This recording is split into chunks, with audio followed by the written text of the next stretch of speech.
Happy New Year and welcome to 2017. So if you're like the majority of Australians, then you're probably leaving 2016 with a little bit of a credit card debt. So I thought now would be a good time to share just one tip on how you can smash that down and get rid of it.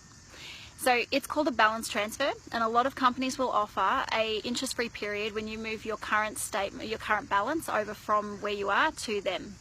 What you need to do is a quick little budget to ascertain how much you can repay within that interest-free period. And ideally, you want to repay the whole debt, but if that's not doable, then at least you want to repay as much as absolutely possible whilst you're not paying interest on it to save you as much money as you can in the long term.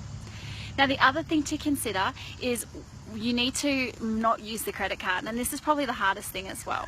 Whilst you're repaying it, you're starting to see there's available balance there, but don't use it. Do whatever you have to do to make sure that you cannot use that credit card. So whether it's cutting it up into tiny little pieces and putting it in the bin or locking it in the freezer, do whatever you have to do.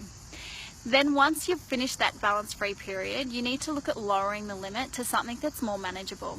I'd encourage you to look at something that you can repay within no more than 4 paychecks, so that if it does creep up again, and let's face it, we all know your credit card bill does creep up nice and quickly and quietly, then you can have it repaid without paying much interest at all, if any.